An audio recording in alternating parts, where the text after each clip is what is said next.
This week's lab was about microscopy and the eukaryotic cell. Of course, eukaryotic cells are cells that have a true nucleus, that is, have the chromosomes containing a membrane-bound structure in the middle of the cell. And prokaryotic cells are lacking that membrane-bound nucleus that contains the chromosomes. So this is, for example, a nucleus in an animal cell model, and has a similar nucleus here in our plant cell model. So all animals and plants are eukaryotic. Things that are prokaryotic are things like bacteria, mostly very small, simple organisms. And things that are eukaryotic are usually more complicated and larger. So some may be unicellular. Okay.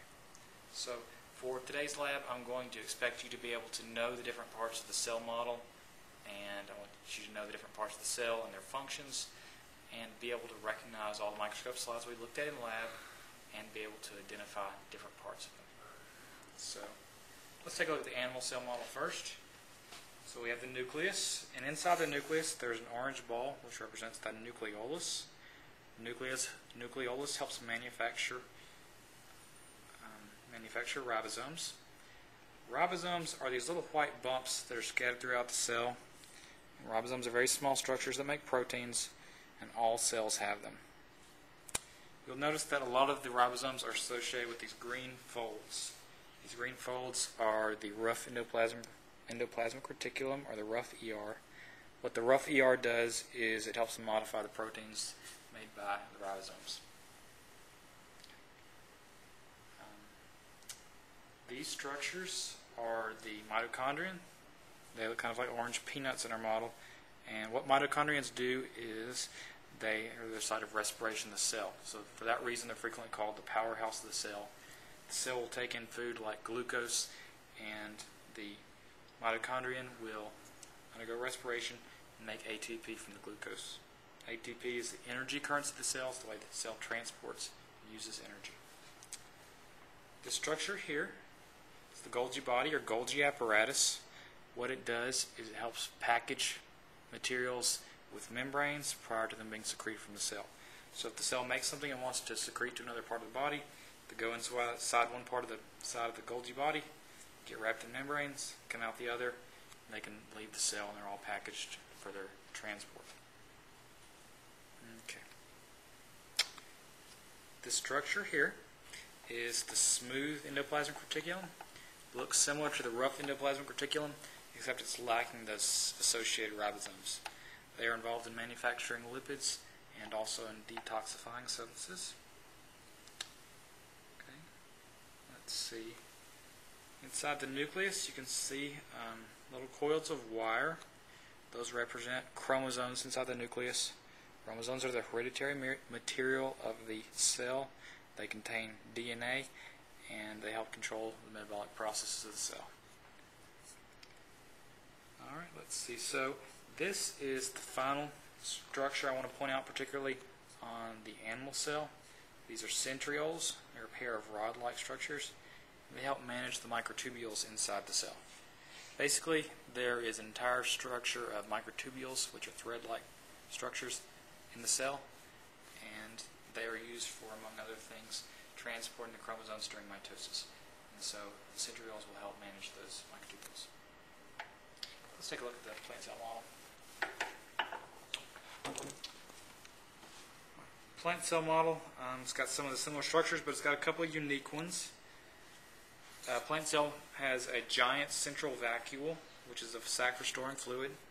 Animal cells have vacuoles too, but they don't have a giant one right in the middle. And let's see. Now, the animal cell has a cell membrane on the outer surface of the cell, which I should have mentioned earlier. Plant cells have cell membranes too, which would be the inner lining here. But plant cells will also have a cell wall, which is an outer structure made of cellulose. Gives the cell protection and also some support. So animal cells do not have cell walls, but plant cells do. Let's see. The other unique structure I want to mention for the plant cells was the chloroplast. There are these green disc-shaped structures here, and the chloroplasts contain a green pigment called chlorophyll. That chlorophyll captures light energy and uses that light energy to take carbon dioxide and make carbohydrates like glucose from it. Basically, it takes light energy, uses that light energy to make food. So those are the major structures of plant and animal cells. I'd like for you to know all those, plus any others in your manual, to be able to identify the ones I pointed out on cell models. We also looked at a lot of a lot of other slides. We're going to look at some of those today, not in no particular order. I want you to be able to recognize all the slides I'm going to show you, and be able to tell me things about them. This is a slide of pond water, and you can see I have various living organisms swimming around in a pond water. These are probably lots of little protists, which are very small members of the domain Eukarya, members of kingdom Protista. And I'm not going to expect you to be able to particularly identify any of these on your exam. Another thing we looked at was yeast. Yeast is a eukaryotic organism. It's a fungi. It's unicellular. So you can see we've got lots of yeast here.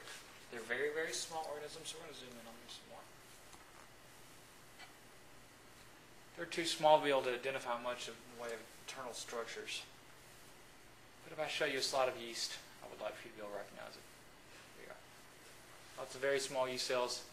It's a unicellular fungi, and they float around, but they don't really have any way of swimming themselves. And just so you know, pictures of everything we talked about, with the exception of pond water, should be up on Blackboard for you to look at.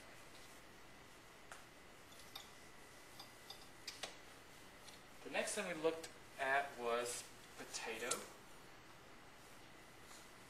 If you remember from the previous lab, from adding iodine to the starch, potato has large amounts of, adding iodine to potato chips, potatoes have large amounts of starch in them. And there are specialized structures in the potato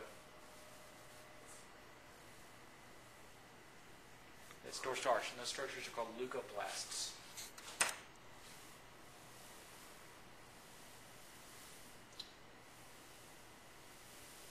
Let's see if I can find you a good picture of the leucoplast.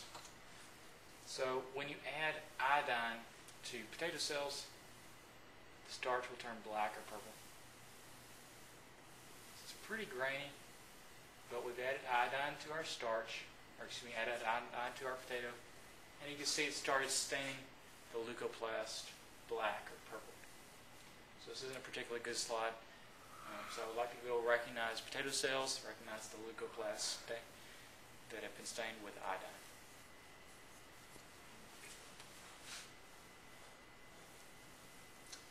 Next thing we looked at was Melodia.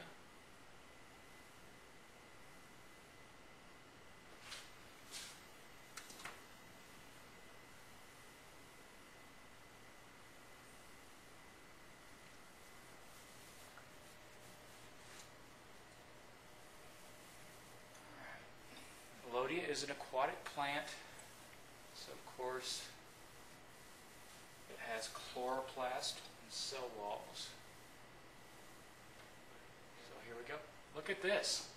We've got cell walls, and these green structures in here, they're pretty fuzzy, are the chloroplasts. So all these little green disc-like structures are chloroplasts.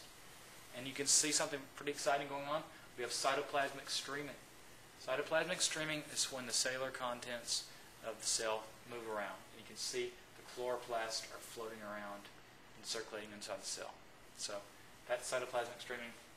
It's a very good example. We usually don't get a chance to see it very easily. So we're just lucky today. Cytoplasmic streaming is when the cellular contents move around inside the cell. Next thing we want to look at is the onion cell. Onion cells, of course, plant cell. We should be able to see the cell wall. We may or may not be able to see nuclei. No, actually, this is an excellent slide. I can see some nuclei, I think.